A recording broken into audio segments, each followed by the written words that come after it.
Merci beaucoup. Bonjour. Comment ça va? Jeff Wa, Martin Luther King. Tertubi Rafet Nu.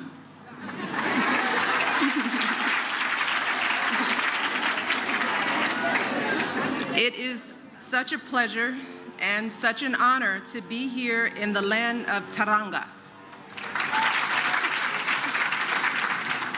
I want to start by thanking your wonderful First Lady, Madam Saul, for that very kind introduction. As fellow First Ladies and fellow mothers, we both care deeply about the health and well-being of our next generation. And Madam Saul is doing tremendous work to help children all across this country, so I'm so glad that she could be with us today.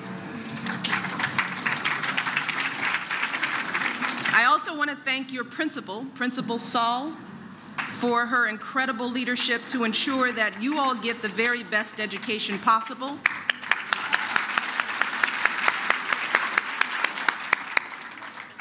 But most of all, I want to recognize all of you, the extraordinary students of this outstanding school. You all are the reason I wanted to be here today, because I am so impressed and so inspired by all of you. I'm impressed by your academic achievements, by how hard you're studying, and how well you're doing on your exams. I'm inspired by your leadership skills, by how you're running your student government, meeting with so many prominent women leaders, and preparing yourselves to become the next generation of leaders in your community. With your hard work and focus and diligence, you are following in the footsteps of so many of the distinguished alumni of this school, journalists like Diabo Basan, businesswomen like Kumba Lam Cham, and so many others. As you continue on this path and graduate from this school, it is clear that you will be more than ready to take on the challenges both here in Senegal and around the world. You will be the ones who will make the scientific discoveries that cure disease. You will be the ones who will draft the laws that guide this country. You will be the ones who will build the businesses that move Senegal forward for decades to come. But of course, I know that what you all are doing here isn't always easy. I know that some of you may be the first in your families to attend a school like Martin Luther King. So there might be people at home who don't quite understand what you're going through as you work to succeed here. And I know that for some of you, just sitting in these classrooms each day requires great sacrifices by your families. I know a little bit about this from my own experience. See, like many of you, I didn't grow up in a family with a lot of money. My parents had to work hard every day to support us, so they never had the chance to get the kind of education they wanted for themselves. But they had big dreams for me. And more than anything in the world, they wanted me to graduate from secondary school and attend university. So they too made tremendous sacrifices to make that dream come true. My father worked at the city water plant nearly every day of his life, a job made more difficult because of his illness called multiple sclerosis, which damaged his muscles and made it harder for him to walk as he got older. But no matter how tired he was, no matter how much pain he was in, every morning my father would pull himself out of bed, would go to work to support our family. And my father sacrificed and saved so that he could pay my university tuition. He even took out loans when he fell short. And let me tell you, there is not a day that goes by when I don't feel the weight of my father's sacrifice on my shoulders. That was even more true when I was in school like all of you. That's why day after day, I made sure I did everything in my power to make him proud. So I got up early to study. I stayed up late doing my homework. And despite my efforts, there were still plenty of people who doubted whether a girl from my humble background had what it took to succeed. But I ignored the doubters and kept pushing forward. And I graduated from secondary school at the top of my class, and I went on to get a bachelor's degree and graduate degrees in law from two of the best universities in my country, and those degrees opened up so many opportunities for me to fulfill my dreams.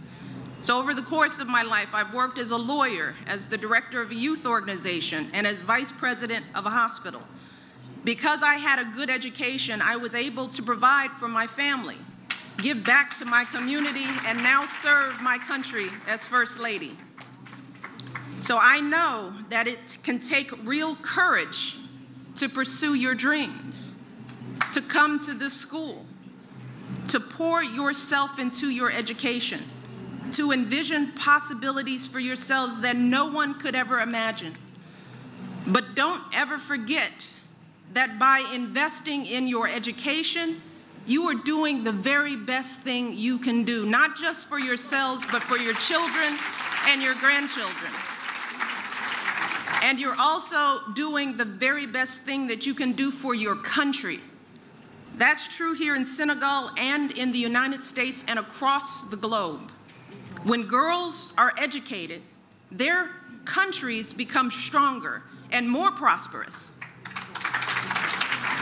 That's why here in your country and in my country as well, our leaders are working so hard to expand educational opportunities to more and more young people, especially our young girls. So by making this critical investment in your education and in the future of your country, you all are serving as role models, not just for girls here in Senegal, but for girls in the United States and around the world. You all are role models for my daughters, which is why I brought my older daughter as well as my niece here today, so that they could be as inspired by you as I am. So if you ever start to doubt the choice that you made to pursue your education, if you ever start feeling frustrated or discouraged, I want you to think about all the young girls who are looking up to you and dreaming of following in your footsteps. I also want you to remember the words of the man whose name graces this school. As Dr. Martin Luther King once said, he said, "I have attempted to see my personal ordeals as an opportunity to transform myself." So with every challenge you face, with every obstacle you overcome, you have the chance to transform yourself into someone truly extraordinary.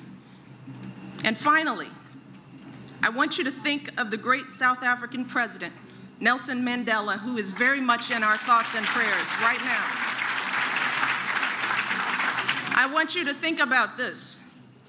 If President Mandela could hold tight to his vision for his country's future during the 27 years he spent in prison, then surely you all can hold tight to your hopes for your own future.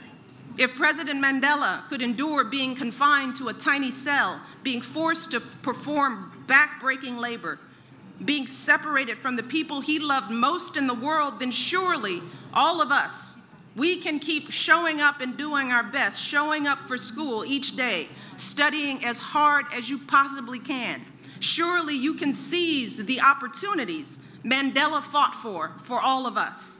Surely you can honor his legacy by leaving a proud legacy of your own. That's how I've tried to live my own life, by honoring those who sacrificed for me, from my father all the way to heroes like President Mandela and Dr. Martin Luther King. Every day I do my best to make my life worthy of their sacrifice. And I know that all of you will continue to do the same in your lives too.